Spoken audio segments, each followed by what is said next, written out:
Now we're coming to a wrap-up of this conference, or this 24-hour working session. And I know that the working session was not only until 5 o'clock yesterday afternoon, and it did not only start at 8:30 this morning, because, I mean, I got an email around 12:30 or after midnight saying, could you upload this to the computer? And I said, oh, who's working at this time? And then I found myself, I am. Very strange situation. But to wrap this up, as I told you yesterday, we've had 3 spies, 3 persons who've been appointed the role to see what do they feel are the most interesting pointers towards that can help us towards a vibrant local economy. And I would invite now these 3 to come forward, please. Just a question to the camera. Do we need to step up to get a good picture?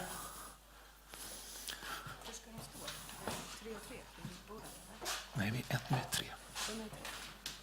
Please grab each microphone there. And I will ask you to introduce yourselves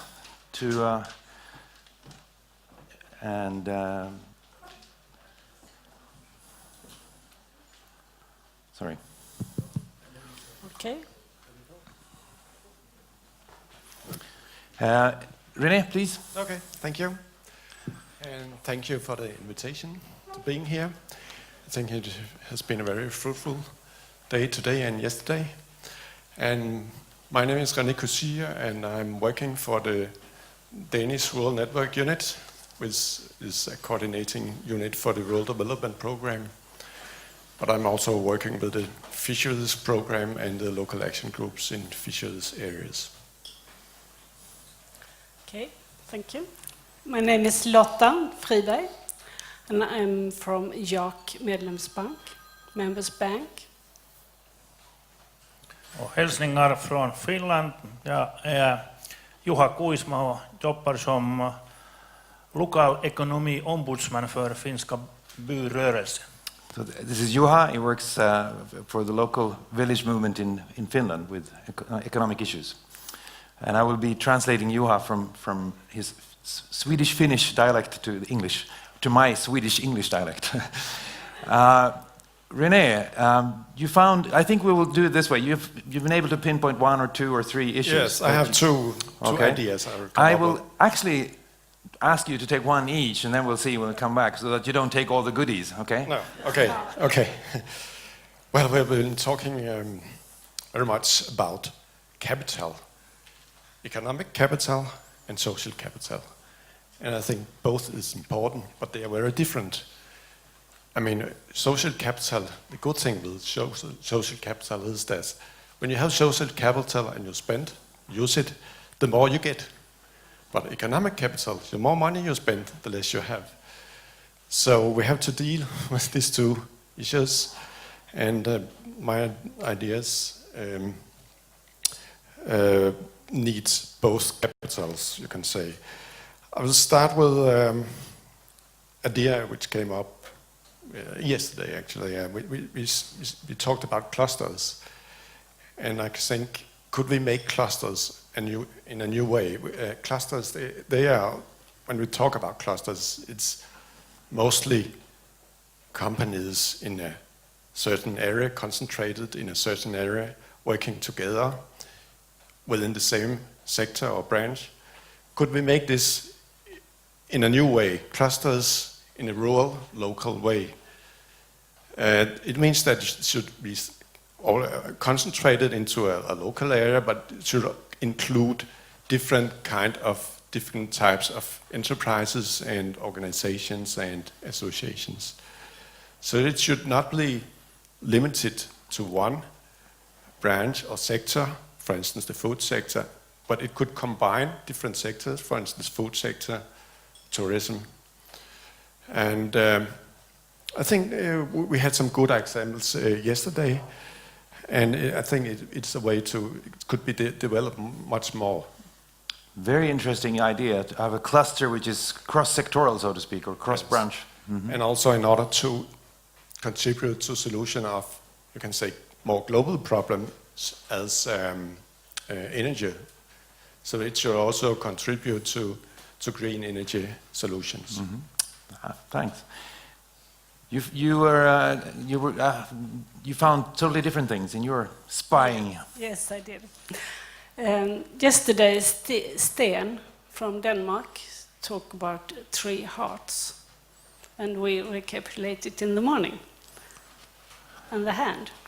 And in the discussion, when we were talking yesterday, we were talking about why some people start. They are thinking, what I'm doing now is not a good thing, and then I will change it. And they go away and do it. And hopefully they're not alone. They make it together. And that kind of mind to be together and cooperate, I like it very much. So I have 1 point for that. You found sort of in the group a belief in cooperation. Yeah. And when we are talking, it's lots of good examples from the same thing. Together we can make it. If I may cite a person who I think some of you heard, yes we can, is it? Of course. Juha, what did you find? Alltså ledande satsen huvudsaken är att byta regel inom existerande regelverk. One of the main points is that sometimes you need to change the existing regulations. And jag har fiskat fram en idé, det är kanske den viktigaste och enklaste och svåraste. I've found one idea to go down that track, and it might be the most difficult and also the most simple. Det är att dela skatterna mellan fritidskommun och den kommun du bor i. And that was the idea of the possibility to actually pay your tax according to where you're staying parts of the year. Alltså när du fyller eller accepterar skattedeklaration så du kruxar 1, 2, 3, kanske 4 månader inom året till den här andra kommunen du har fritid eller några andra saker. So in your tax declaration form there should be a possibility to make those kinds of divisions. I spent 1 or 2 or 3 months living there and living there and living there. Alltså vi själv kan välja, vi kan byta regel och Skatteverket eller Skatteverkets computer delar pengarna till kommunen. We have a possibility to make that choice. We want a new kind of form, and then the Ministry of Taxes, Ministry of Finance, automatically in their computer will distribute the money according to our will. Alltså det handlar om något slags riksoption för resiliens och uthållighet. Wow, that was a good word. That's a kind of a national option to create better resilience and resistance. Okay. Thank you. Wow. René, a second thought. Yes, and this, from this discussions today, I was very impressed about what we have been discussed today, the financial instruments and tools. I've been to many conferences, but I have never heard so many different solutions and suggestions for financing rural projects and local projects. So I'd like to stress the importance of having a flexible local financial structure, which is adapted to, and this is also very important, that was heard today, this structure must also be adapted to the characteristics and different structure of the rural areas. So it had to be adapted to the project, but also to the community, you can say. So there also seems to be a need for different lot of different instruments and tools in a way. But then there's a risk, I think, that will make it very complicated for local stakeholders to get funding, to get financing. So if we can have some few but very flexible tools and instruments which fits to the individual needs for support, then I would think we will have a good solution for financing local projects. Thank you, thank you. Another suggestion, another finding? Yeah, a small one, but I think even those small steps will be very good. It was one of you here who told me yesterday. It was a school, and they have a upphandling. A public procurement. Yeah, it was. They have missed the local opportunity to buy local, so they buy far away from. But then there was a parents who didn't like it, of course, but they did something against it. They used special need for the children. They have to eat the local produced, and the school have to help them to do it. I think that's a good idea to change things, even small steps. Great. And a good example to show as well. Juha? När temat lokal ekonomin så vi måste knyta ihop environmental economics and institutional economics. And when we're talking about local economy, we need to marry environmental economics and institutional economics, which are two branches of economics.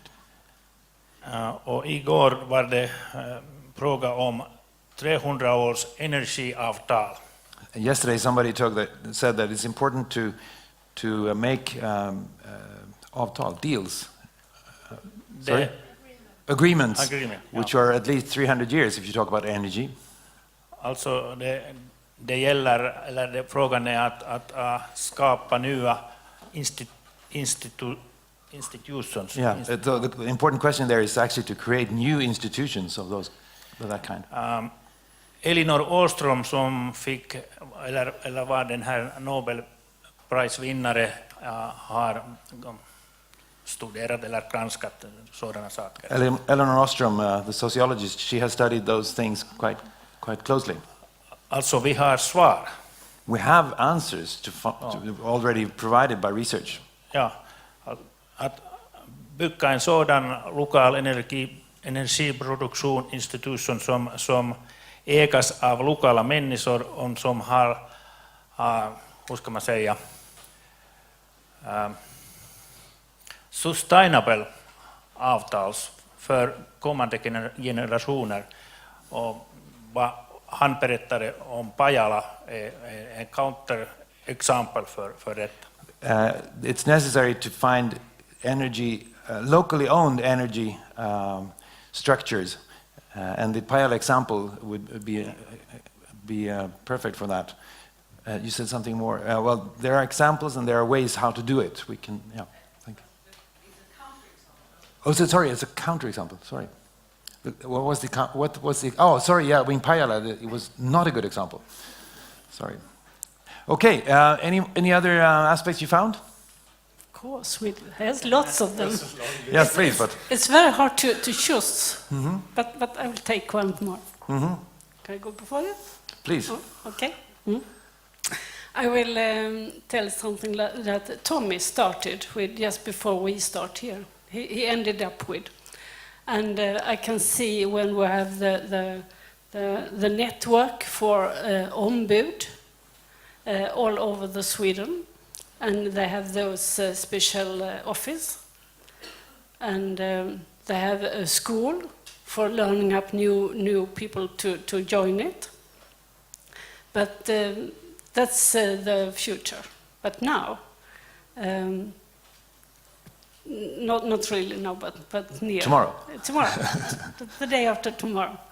When the Microfund have the meeting, we will try to put people together and talk next step in hands-on. I think that's a good thing to rise. A knowledge network. Knowledge network, yeah. Interesting. René, any other findings? Okay. Juha? Kanske en liten. Please. Ja. När urbaniseringen ökar hela tiden och landsbygdsbefolkningen minskar, och detta på samma tiden skapar efterfrågan inom städer för rurala service och rurala saker. Men den här saken som Leo, hur ska man säga, lyfte upp, den här growth equity system, det är mycket funktionell verktyg för att få utan transaktionskostnader att få tillsammans den här urbana efterfrågan och lokala produktionskrafter. Alltså man kan använda det mycket universellt, alltså brett sätt i till exempel för mikrofonder, tror jag. So what you're saying is it's important to come together, but the innovation provided by Leo here provides us with a cost-efficient tool which can be applied in different settings, also for the microphone, for many different things. Okay. I will ask you to actually remain on the stage while we invite some new... Sorry.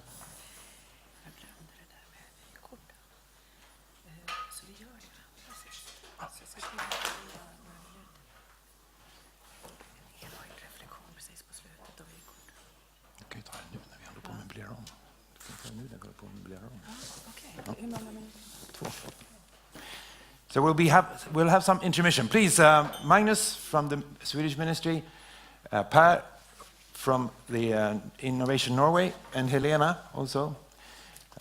Please take the floor. And you will be now given a postcard. So before the people on the stage will go on stage for full, you're now given a postcard. Please send them around. And what do you do with the postcard?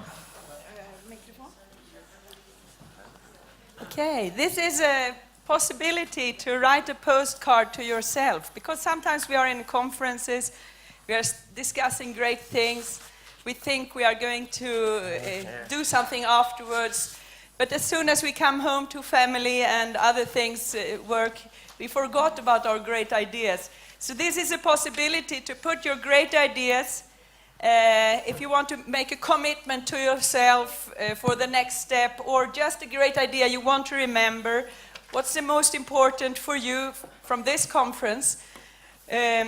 Please write your own letter and your address, full address, put them here in a pile, and we will send them to you after summer holidays.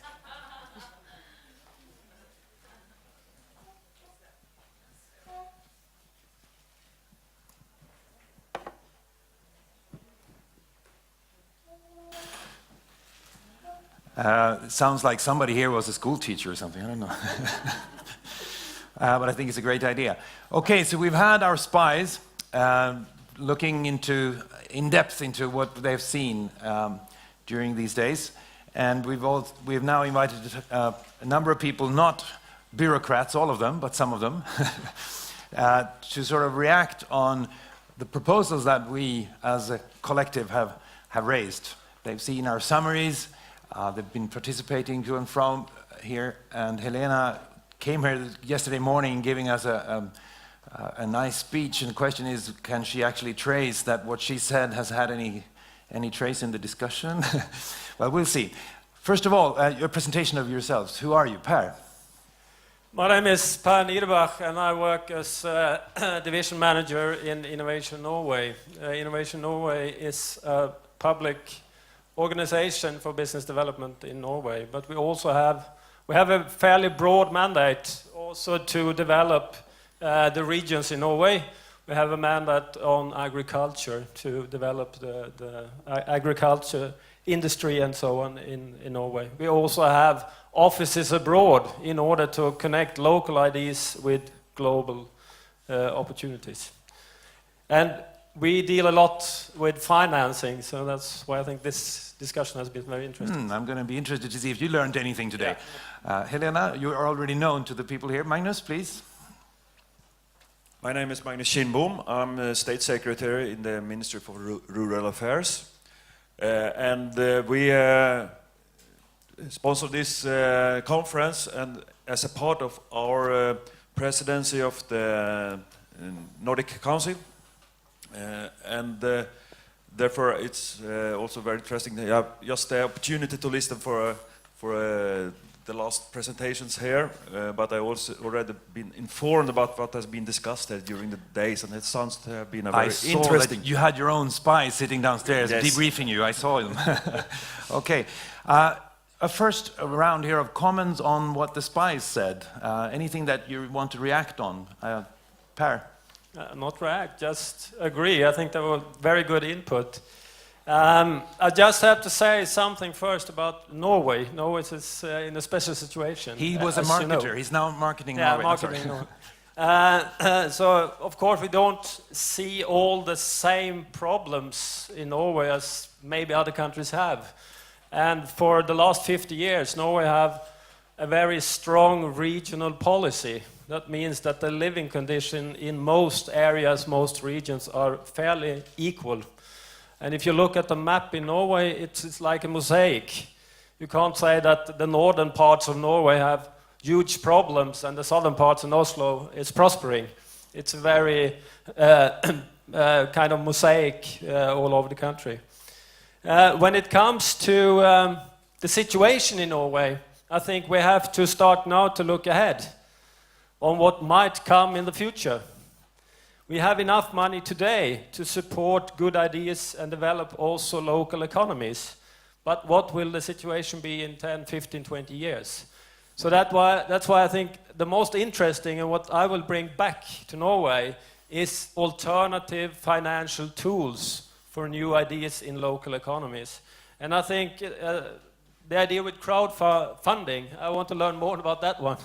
And I think this one is a good example of how to share experiences in finding alternative local financing of good ideas. So that's the main issue. A reflection, yeah.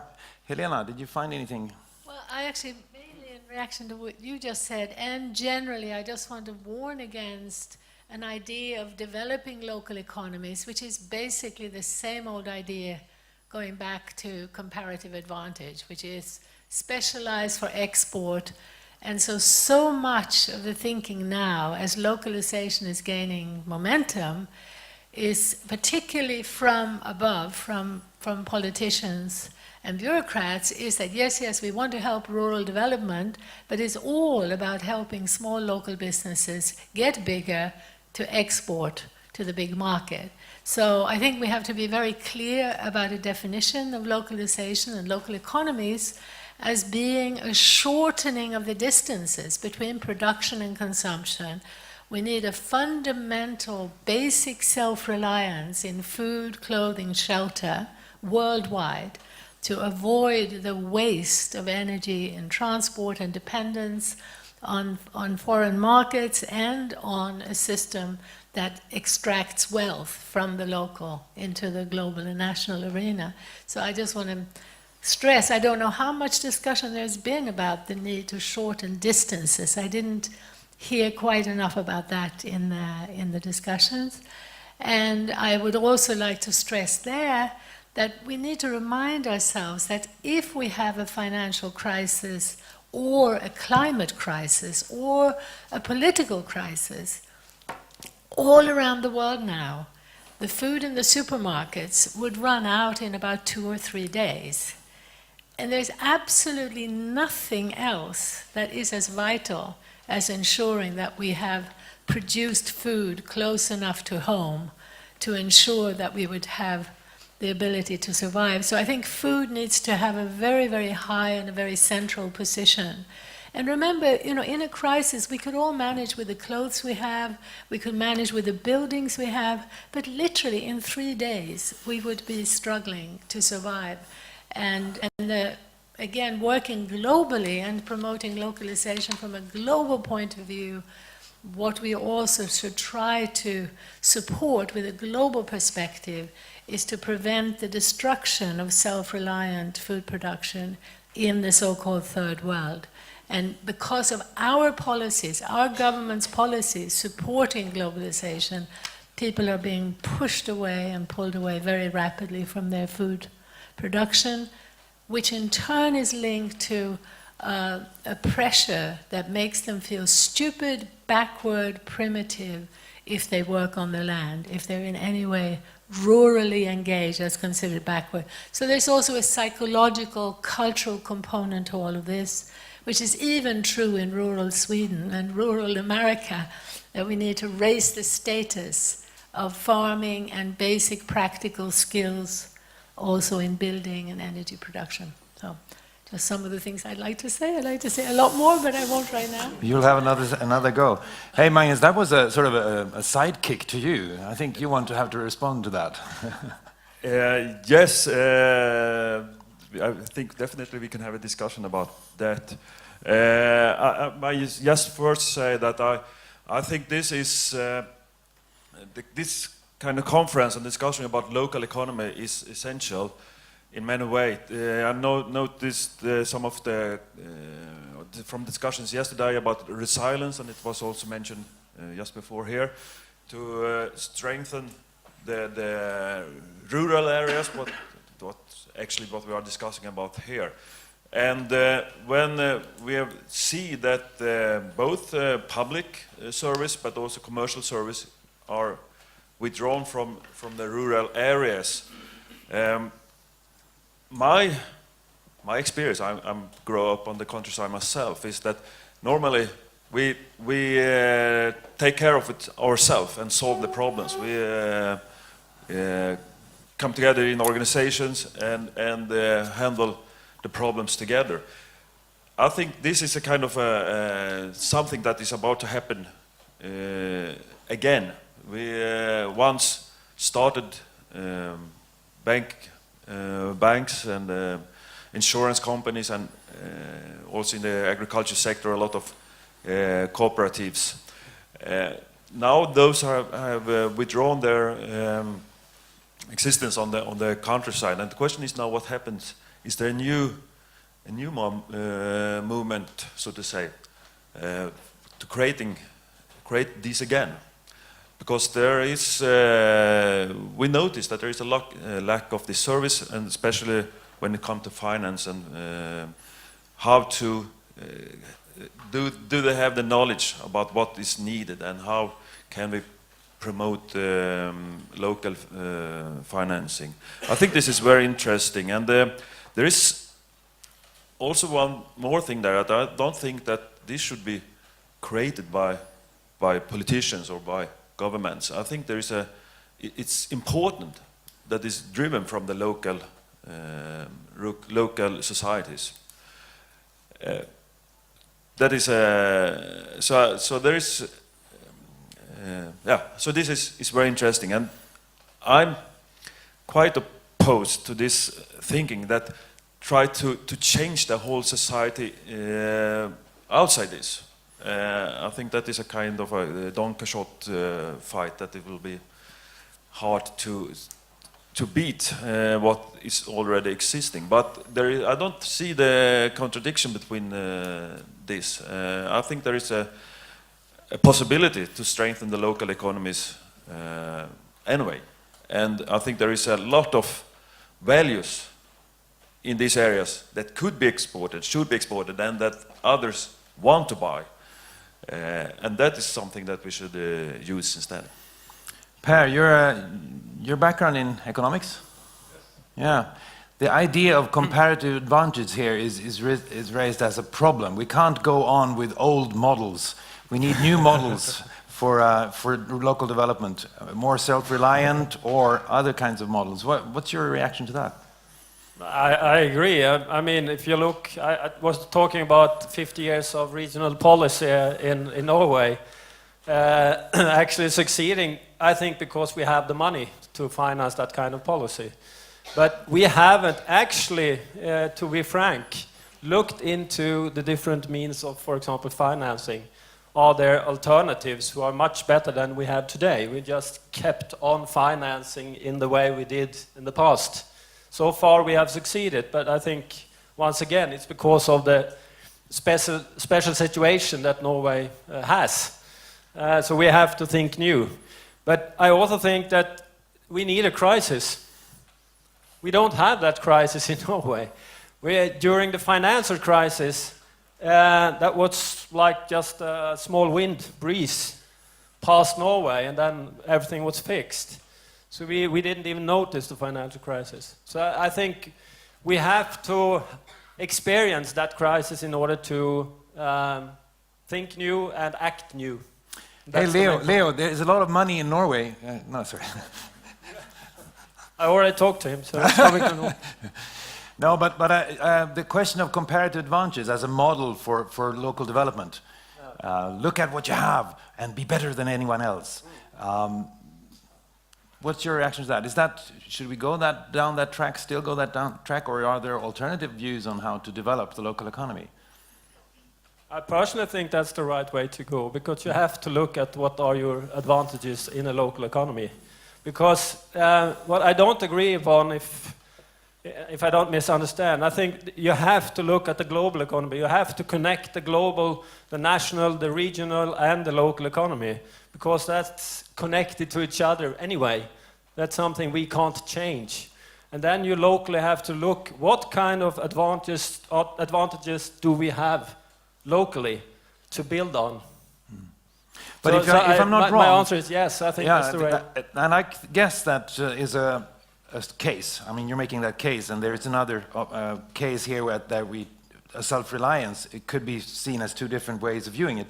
But Per, if, as we have now, a free flow of capital, very fast flow of capital, and that can be invested anywhere, anytime, then that capital will always grow and will always lead to concentration. So, because you earn money on money.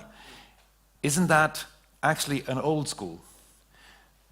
We can never become richer in the local area as long as we connect to the global, because the strong will always be stronger. The capital will always be more capitalized.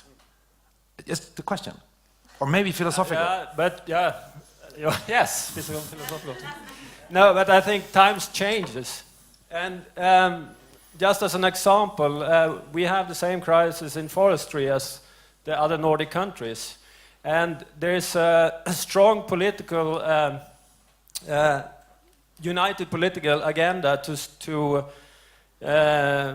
use wood forestry as a new branch in Norway. Actually, we have a lot of fish farming. In 1999, the forestry industry was actually bigger than a fishery in Norway.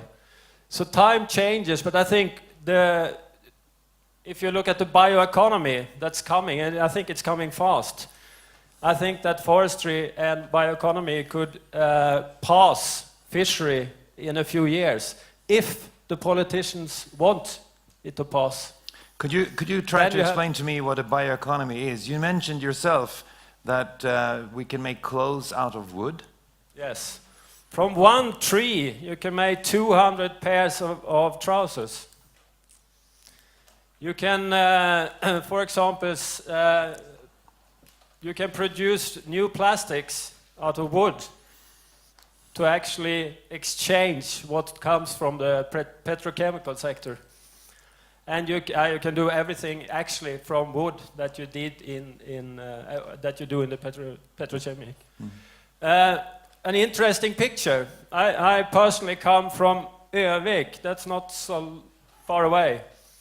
There we have a cluster called Processum.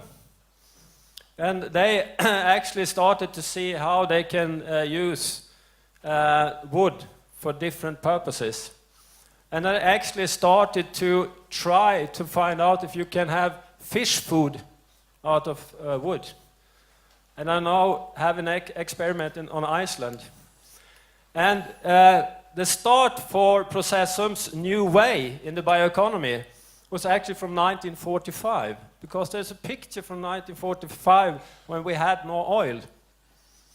And actually the technology already existed in 1945 to use all the side streams from wood production, paper production, to substitute oil-based products. So there's a big possibility to change. The technology exists. The question is, do we have the interest from politicians and others? Do we have the capital to change that industry? Helena, you started this fire. Yeah. Come on. Yes, I think that we have here, the most crucial. Well, there are several issues here, but absolutely central to the thinking that the alliances I work with globally, central to that thinking is that we need to move away from specialized industrial production for the global market to more diversified production for needs closer to home. And that this is a model that can work globally. The industrial fishery, industrial forestry, industrial food production, these are systems that are forcing on farmers and fishermen and forestrymen a model that is completely unnatural. They're being asked to produce standard-size apples, straight bananas, tomatoes that fit the harvesting, packaging, the machines, the washing machinery, the supermarket shelf. In this process of forcing industrial production on nature, we are in a fundamental battle against life. Life is diversity. Every single tomato, every single leaf, every single human is unique. And we're not only unique, but we are also constantly changing. And when we try to package and standardize and turn ourselves and our tomatoes into rubber balls, rubber plastic gadgets, try to make those who produce from nature produce as you do in a factory. Yes, if I want to make tennis balls, there is an efficiency of scale.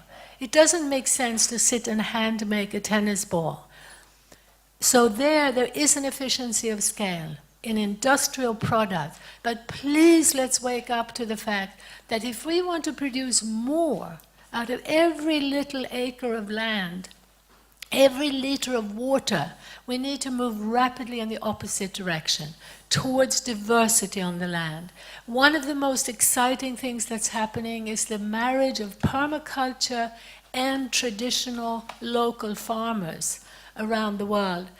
There's many, many examples. A Japanese farmer who has on a few acres of land animals, vegetables, fruit, wood production, some small-scale diesel from the oil from his production, hugely diversified. He has shown that Japan can feed itself. We're heading catastrophically towards a model where we're not adding up the numbers. And we need to realize that the industrial production that we benefited from started with slavery in the Third World.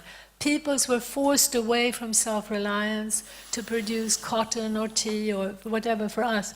So if we want to have a global perspective and think about global warming, plastic waste, energy consumption as a whole picture, diversifying is not only the way we must go to support life. Life is diversity. If we want to move away from a suicidal economy towards a life-based economy, we've got to support diversity. Inevitably, that's going to mean smaller markets, more close to home, not absolute. Some international trade, fine. But let's not convert our natural heritage into industrial products for a global market. One more quick thing, and that is that the global market is not a static thing. We need to choose now whether we want to get on a very fast-moving train taking us to industrial production, mega speedy, mega large scale, that needs so much energy that our governments are investing in gas fracking in Japan, in nuclear power, even though people don't want it. We have almost like a machine of speculative finance and large business promoting monoculture, needing massive amounts of energy. I don't know if they're starting gas fracking here, but it's coming all over the world. So It's okay. let's get on the train that's also rapidly moving, but so But what far... you're saying, Yeah. Helena, is that there are issues of scale that matter. Appropriate scale is important, and you diversity. can't apply the same model on everything. And I think that's a very important point to take from here, that we cannot only work on the local scale. We need to work on both, as you said.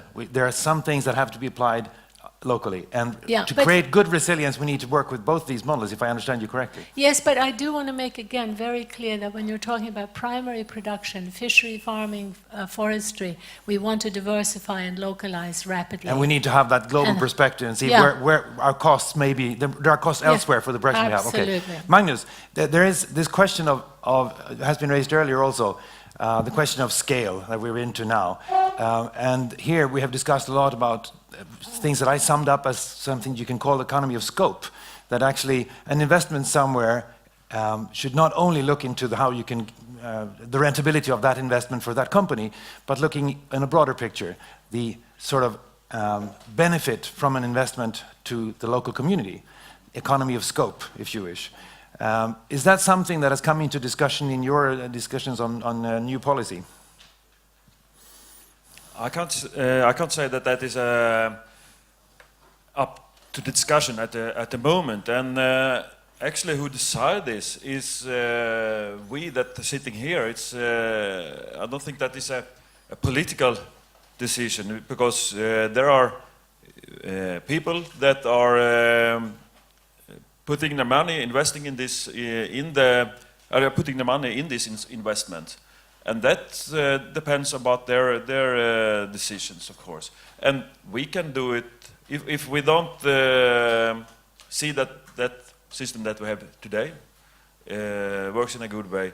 There is, of course, the opportunity to create other solutions. So you can vote. You can vote with your money, and you can vote each fourth year if you want to say. I think voting with your money is much more powerful than voting every fourth year. But you don't feel that fact, that it's so vital that people can actually vote with their money. There are no policy or ideas in policy how to stimulate consumers to spend their money in a way that works for a more sustainable society. I think there is quite a lot of that in different ways.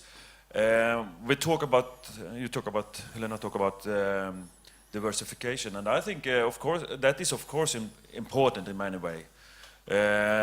And we are in Sweden here. We have a program from the government that where we try to stimulate local Municipalities. Municipalities in their public procurement is the name. Upphandling, yes. To strengthen the local production and when it comes to food, to buy more local produced food. So public procurement as a means to stimulate other consumers to go. Of course, and but there is you always make the choice in when you buy the food in your local shop. That's why you decide if you want to buy with quality or if you want to buy more industrialized produced food. That's the strongest vote.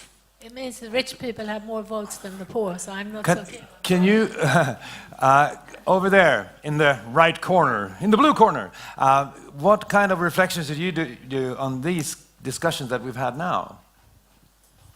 Keeping up the spine. Okay. Yeah, it's on. Well, I think it's a very interesting discussion.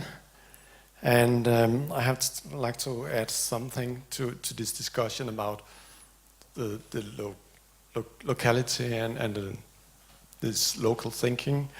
And it was also said that we should think new and act in new ways.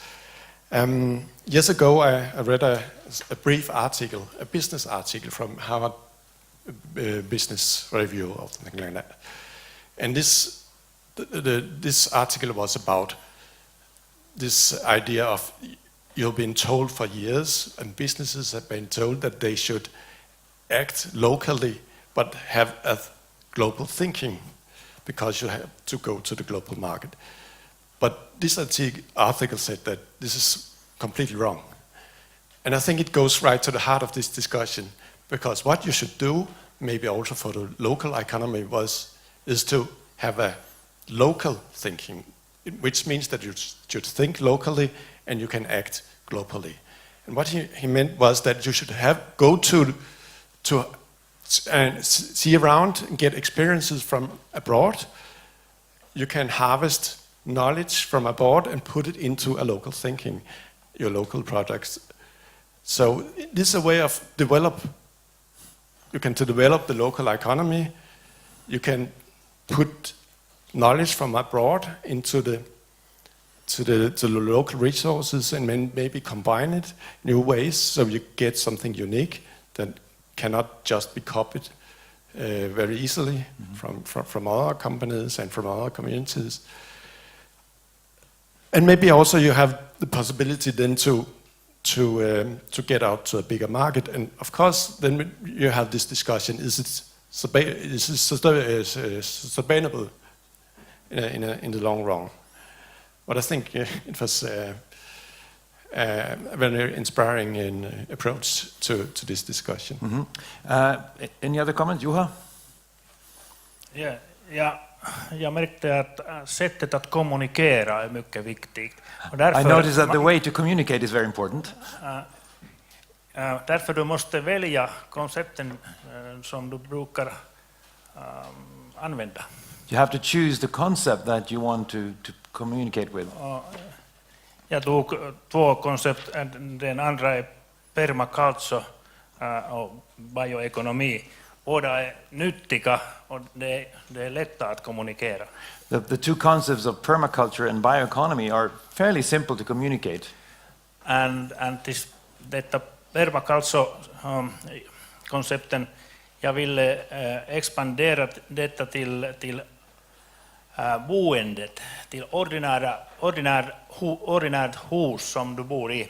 You can apply permaculture principles not only on farming but also on your living situation, your housing. Vi vanliga människor kan bo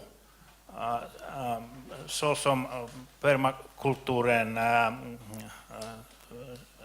alltså säger att det går väl. It's actually possible for us normal people to live according to those principles. Permaculture Alltså, principles. ett ordinärt hus är på något sätt multifunktionellt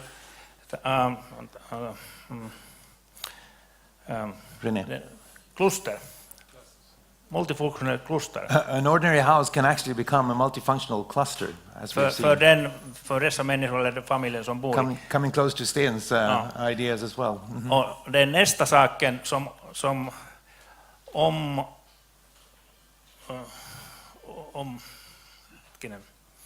alltså den nästa saken nära det här huset är biomassan. Och där kommer vi till den lokala biomassan. Och vi alla vet att Norge har pengar, men Finland har biomassa. Okay. Och vi ska se. So the future is on Finland's side. Okay. Norway has money, but Finland has biomass, so they will be the survivors. Any ideas? I would like to know from you one thing to change the opportunity for local economy, to get it better, not far away in time. I mean, now, what shall we do? What are the first steps to take to yeah. improve a vibrant local economy? Okay. So those are that will be a good question for you to try to work on. Per, what would be We your have it in Norway. You have it. Okay, so let's move there. Yeah, but I guess you get the picture, because you also have some problems in. We also have huge problems actually, and we've noticed them nowadays actually, because 10, 15 years ago, about 15% of the Norwegian economy was dependent on the oil price. Now it's 40%. So when the oil price goes down, which is mostly dependent on China, Norway have problems. And we also see a clear two-folded economy. The oil and gas is going like that, and the rest of the traditional economy, especially in some regions, are going down. They have to close factories and so on. So we have to rethink. What the answers are, I don't know. I think this is a good forum for input, which I will bring back to Norway.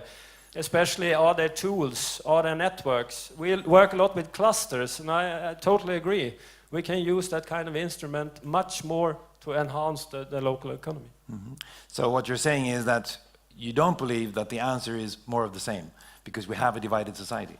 Yeah, but I don't agree. I think we need scale, because you cannot make the transition to bioeconomy without scale. So you ask all the people out there, they say scale. And if I interpret that, I would say you need appropriate scale. Appropriate scale. Oh, okay. Thank you. Helena, any comments on the... Well, yes, I mean, I just What are think, the first steps, so to speak, for well, local... I think the In first, short. the first steps, yes, sorry. The first steps have to do with putting much more effort into information and education to get a broader interest. And I hope people will be interested in using our film. It's a tool that shows the two different directions, and it's used as a mini conference in many different communities. I think we urgently need to get this discussion out more broadly, not to people who are just watching television, but to the movements, environmental, social, peace movement. All those people are already active to try to improve the world. Let's help them see the benefits of localizing instead of globalizing. Mm-hmm. And Magnus, the first step to enhance the local economy? The local economy comes from that you have business, you have and you have jobs. That's what is most important. And there is, from political way, there is of course the way to support entrepreneurship, to make it easier for business to establish and run business, to create job, because that's what actually create the local economy, so that people can stay there, live there. So that is, of course, important. One tool that we have is within the EU is the rural program that is some of you are familiar with. And when it comes to Sweden here, there is, of course, we have support for business to diversify in the way of creating new business for those that have ideas on the rural areas. I think that is very important to have a more diversified business, not in the countryside. It's also about communication, so that you and here's about broadband, fiber, to ensure that you have this infrastructure to be able to have this local economy. There is also a way to strengthen the social economy, or the social.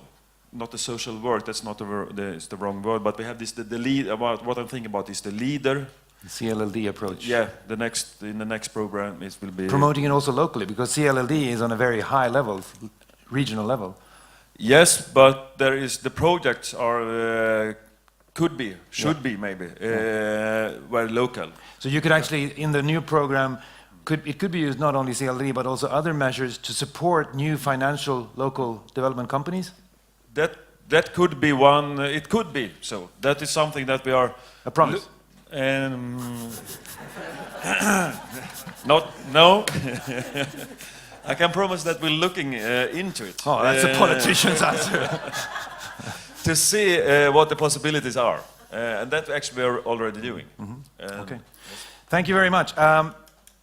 I would like to conclude here by inviting some of our friends from the Nordic Ministry of Councils, because this, as you know, it has been a conference under the Swedish presidency of the Nordic Ministry of Councils, and next year we have the Iceland chairing and the theme will be bioeconomy.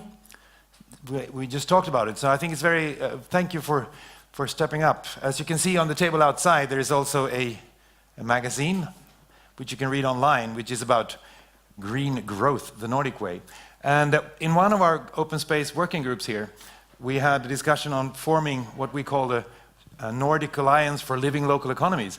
And we wondered, how do we take a next step to keep this kind of movement about local economy going? And I know that you already have ideas for the next year. Maybe you can give us some brief. Yeah, I can do so. Please, your name and number. My name is Mads Wolf. I'm Senior Advisor at the Nordic Council of Ministers. I'm responsible for fisheries and, sorry, that's Gerde who's the fishery guy. I'm the agriculture and forestry guy. I mix it up. I used to work in the Danish Ministry of Food, Agriculture and Fisheries. So I have this fishery on the backbone. But anyways, primary industries. Well, first of all, thank you for a very interesting and fruitful conference. I think it has been very giving. I think it has showed that we do have some conflicts in the approach on how to enhance the local economy. I think we are standing in the middle of a change in paradigms, and we have seen examples of that throughout the 2 days. I think instead of giving my own words, I will use the word and the concept that the OECD is working with. They're talking about a new rural economy, paradigm. That the old paradigm is the send more money, it goes wrong here, send more money, do something for us. The new paradigm is investing in the local possibility, in the local resources and so on. The problem with this concept is it's very easy to say, it's very hard to do. But I think what has been very good these 2 days is that we have seen examples of people saying, well, let's stop talking, let's just do it. The first example was Sten. I think he had a very strong message in saying freedom of subsidies. I think that was very good, not because I'm against subsidies or the Nordic Council of Ministers is against subsidies, but I think having this approach shows that you do have your own ideas, you do have your own will to do a change. Well, we want to apply this idea on a new rural paradigm in the way we look at bioeconomy. And bioeconomy will be the overall theme for the Icelandic presidency of the Nordic Council of Ministers next year.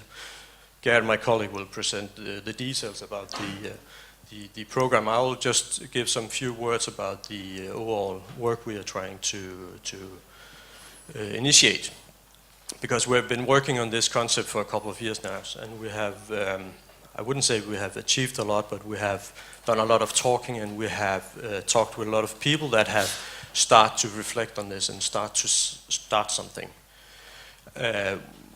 For example, we are active within the European Union's Baltic Sea strategy, which is the first European Union macro-regional strategy, focusing on how can we enhance a better environment, better connect the region and so on. Sustainable development, so to say. What we have done is to introduce a horizontal action on bioeconomy. And our overall approach in that discussion is how can we use the bioeconomy as a driver for a sustainable local economy? Hey, that's worth an applause. How can we use bioeconomy for a sustainable local economy? That's actually what we've talked about. Thanks. It is, actually, yeah. I went to a EU conference, stakeholder conference on the bioeconomy in Dublin earlier this year, and I heard a representative of the Committee of the Regions. He came from the Antwerp area. And he said, well, the regions are the driver for the bioeconomy. I would question that. I don't think the regions, except of the highly industrialized regions, are driver of anything. So I think we should turn it around and say, ask the regions, the sub-regions, the local economies, how can you be the driver? How can the bioeconomy help you drive and develop a sustainable local economy? To cut it short, for next year, how can this conference have a follow-up? Yeah. Okay, one follow-up. One. Because I know Ryder yesterday, he wanted to provoke us. And now I want to provoke him. Because I think basically he did not talk about local economy, he talked about deconcentrated economy. But I would like to challenge him instead of saying it's rubbish that he said. I would say, well, the problem is with the 3 clusters you mentioned that they could be placed anywhere. They don't have any specific connection to the region they're placed in. You have water all over, you can produce salmon all over, you can produce chicken all over the world. But how can we make that kind of production connected to the local economy? Well, we could give a challenge for that and say, okay, salmon production, chicken production is highly dependent on import and protein. Basically, it comes from soybeans from Brazil. The husbandry production in Europe takes a lot of agricultural land to produce soy that could be liberated for other purposes. But how could we challenge ourselves saying, okay, the local salmon production needs to be dependent on local protein production? I know that takes a lot of thinking, a lot of development. That could take some subsidy, actually. It could, yeah, but then we have a reason to have subsidies. Please. Yep. So I would challenge Ryder, I would challenge all of you to say, well, how can you produce your own protein to your own local husbandry production, as an example? Yep. Okay. So that's the kind of things that you have an idea there. Protein from wood. It already exists. You already have fish food made out of wood. It's been tested, and you have a first, actually, a production on Iceland. So the Finland will now start producing protein from wood. Okay, but next year's conference, please. It works. That's true, but it doesn't work in scale because appropriate. Still, the Norwegian salmon production is depending on import of soybeans from around 1.5 million hectares of agricultural land every year. But anyways, that's a long discussion. Gerrit, continue. Next year's presidency. Yes, thank you. My name is Gerrit Oddsson, and I do work with fish. And like we say in Iceland, life is fish. So I understand why the slip of tongue. And that is also true for Norway, of course. So, and just to make it sure that we have a common understanding, fish is also a part of the bioeconomy. Thank you. Next year, Iceland. And I will give you now a preview of what will be presented for the meeting of cooperation ministers next week.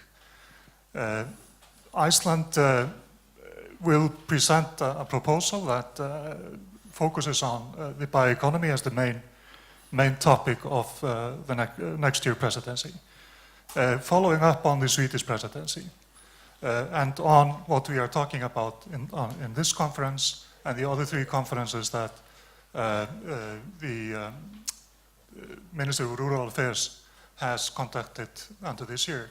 And I think it's pretty special. I think it is the first time for a long time where the main topic of a presidency is based on the primary production industries, is based on the bioeconomy, and is based on, therefore, and very, very much connected to the living local economies, to the local economies. That is where we produce the biomass, not in the cities. And the Icelandic presidency has proposed several initiatives within the bioeconomy. And the biggest one and the most important is looking at the role of the bioeconomy as a driver for living local economies or local economic development. Within that, regions will be selected within all the Nordic countries, focusing on different strengths of the countries. And we have the opportunity within the Nordic region to come with strengths in all the streams of all the biomass streams. With the Western Nordics focusing on fish, the Eastern on wood biomass, and then Denmark on agriculture. Or wind, or whatever. Well, wind power is not a living biological resource, unfortunately. So next year, the proposal is to follow up on what has been done this year including what we get out of this conference here. And we will follow up with the Icelandic presidency to make sure that this group here is involved in that work. Great, thanks a lot for that. I just want to make one message very clear, that for hundreds and hundreds of years, we have exploited biological resources to the benefit of capital and concentration. So bioeconomy can be done in very different ways. And what we're saying here, and which I hope is a promise, is that we have to look into models where we find a bioeconomy that puts the local in a very central position. Okay. One more call to all of you to contribute. Just a few seconds left, if you can stand. Peter, there has been a suggestion from the Swedish Hela Sverige ska leva, and it has been picked up by the European associations of landsbygdsriksdagar to create a European rural parliament. Peter, can you come? You come, please. We will have a European rural parliament, and it will be in November, I think. Yes, the Landsbygdsriksdagen, the rural parliament that Sweden started, has spread over Europe fairly well, and now it's time for all European Landsbygdsriksdag, rural parliament. And of course, Hela Sverige ska leva is very, very involved in this. But a parliament should make statements, and I think this group is very fit to suggest what the first rural parliament should say. So I hope that you take part in this, and I'll give you this card, and you can find the web page, and I hope you contribute to this. Ines Abrahams told me to do this. Thank you. What I can say is to connect to the open space. You have a passion and you have a responsibility. Use your passion. What are you passionate about? Put that into this suggestion. Please, now all of you, you will have, please, thank you. Don't tell them. You will all get some local produce. I believe, however, that not all of it is locally produced because it's chocolate. So I'm not really sure about that. But anyway, let's us all give a big hand for our panel here. Yeah. This morning's Leo, Anna, and Maria, and so on, you're all welcome also to get your share. Please, you can step down. Yes, thank you very much. We have a reminder also that you fill in your postcards so that you will remind yourself after the summer of what you experienced here in Åre. I must say, though, it didn't have as much snow as the postcard, but anyway. So give a warm hand to our panel as they're stepping down. Cool.